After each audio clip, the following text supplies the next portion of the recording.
Hi militants. Iran supreme தலைவர் Ayatullah Ali Khamenei அவர்கள் நேற்று ஒரு உரை நிகழ்த்தியிருக்கிறாங்க. அதை பல நியூஸ் சேனல்களில் ஆங்கில மொழிகள்லையும் டெலிகாஸ்ட் செஞ்சாங்க. அதை அவங்க என்ன பேசினாங்க என்பதை முழுமையாக மொழிபெயர்த்து கொடுத்துள்ளோம். இதில் நம்மளுடைய கருத்தோ திரிக்கப்பட்ட கருத்தோ கொடுக்கப்படவில்லை. அவர் எதை பேசினார்களோ அதை இங்கு முழுமையாக கொடுத்துள்ளோம். வாங்க வீடியோக்குள்ளே போகலாம். பிஸ்மில்லாஹிர் ரஹ்மானிர் ரஹீம். அன்பான என் சகோதர சகோதரிகளே, ஈரானின் பெருமை மிக்க மக்களே, உங்கள் அனைவருக்கும் என் அன்பான வாழ்த்துக்கள். என் முதல் வார்த்தையை உங்களுக்கு நன்றி சொல்வதுதான். சமீப காலமாக நம் எதிரிகள் நம் நாட்டிற்கு ஏற்படுத்திய இந்த நெருக்கடியான சூழ்நிலையில் நீங்கள் நடந்து கொண்ட விதம் இருக்கிறதே, அது என்னை உண்மையிலேயே வியக்க வைத்துவிட்டது. ஈரானிய மக்கள் எவ்வளவு கண்ணியமானவர்கள், எவ்வளவு தைரியமானவர்கள், எந்த சூழ்நிலையிலும் எவ்வளவு சரியாக புரிந்து கொள்ளக்கூடியவர்கள் என்பதை நீங்கள் நிஜமாகவே நிரூபித்து விட்டீர்கள். பண்டிகை அன்று நீங்கள் உலகிற்கே காட்டிய அந்த மாபெரும் எழுச்சி, அது ஒரு சாதாரண நிகழ்வு அல்ல. இந்த நாட்களில் நீங்கள் கலந்து கொண்ட கூட்டங்கள், பேரணிகள், வெள்ளிக்கிழமை தொழுகையிலும் நீங்கள் காட்டிய பக்தி, அதற்கு பிறகு நடந்த அந்த பிரம்மாண்டமான பேரணிகள், இவை அனைத்தும் அதை காட்டுகின்றன தெரியுமா?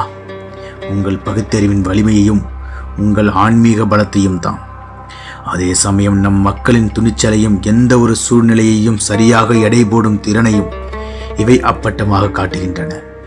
இத்தகைய ஆன்மீக பலத்தையும் பொருள்சால் ஆற்றலையும் இந்த விசுவாசமான தேசத்திற்கு அளித்த அல்லாஹ்வுக்கே எல்லா புகழும்.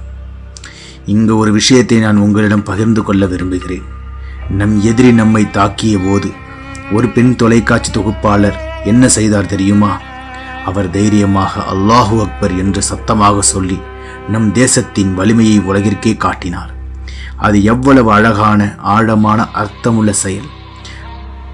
அது வெறும் ஒரு நிகழ்வு அல்ல, அது ஒரு வரலாற்று தருணம். அதன் மதிப்பு விலை மதிப்பற்றது. என் இரண்டாவது அம்சம் என்னவென்றால், இந்த செயல், அதாவது சியோனிச ஆட்சியின் இந்த முட்டாள்தனமான கொடூர தாக்குதல் நம் நாட்டின் மீது நடந்தது. அதுவும் எப்போது தெரியுமா? நம் அரசு அதிகாரிகள் அமெரிக்காவுடனும் மறைமுகமாக சில இடைத்தரகர்கள் மூலம் பேச்சுவார்த்தை நடத்தி கொண்டிருந்த பொழுது ஈரான் தரப்பில் இருந்து எவ்விதமான இராணுவ நடவடிக்கையோ திடீர் கடுமையான நடவடிக்கையோ எடுப்பதற்கான அறிகுறியே இல்லை. ஆனால் அவர்கள் தாக்குதல் நடத்தினர். ஆரம்பத்திலிருந்தே இந்த கொடூர செயலில் அமெரிக்காவுக்கும் நிச்சயம் பங்கு இருக்கும் என்று எங்களுக்கு சந்தேகம் இருந்தது. ஆனால் அவர்களின் சமீபத்திய பேச்சுக்களை கேட்கும் போது அந்த சந்தேகம் இப்போது வலுத்து கிட்டத்தட்ட உறுதியாகிவிட்டது.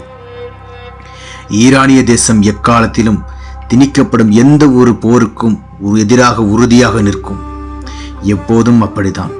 அதேபோல் திணிக்கப்படும் எந்த அமைதியையும் ஈரானிய தேசம் கடுமையாக எதிர்க்கும். எந்த விதமான கட்டாயத்திற்கும் முன் ஈரானிய தேசம் யாருக்கும் அடிபணியாது. இது நம் இரத்தத்தில் ஊறியது.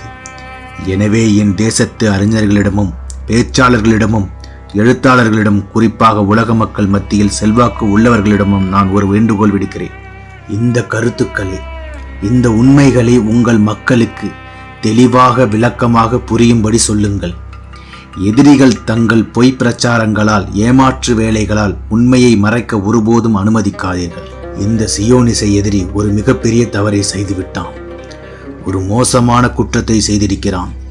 அவன் நிச்சயமாக தண்டிக்கப்பட வேண்டும்.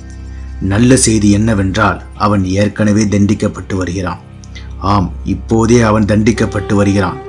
ஈரானிய மக்களும் நமது துணிச்சல் மிக்க படைகளும் இந்த தீய எதிரிகளுக்கு இப்போது கொடுத்து கொண்டிருக்கின்ற எதிர்காலத்திற்கு திட்டமிட்டுள்ள தண்டனை இருக்கிறதே, அது மிக கடுமையான தண்டனை. அது ஏற்கனவே அவர்களை பலவீனப்படுத்திவிட்டது. அதன் அமெரிக்க நண்பர்கள் இப்போது களத்தில் இறங்கி கண்டபடி பேசுவதே அந்த ஆட்சியின் பலவீனத்தையும் இயலாமையும் அப்பட்டமாக காட்டுகிறது.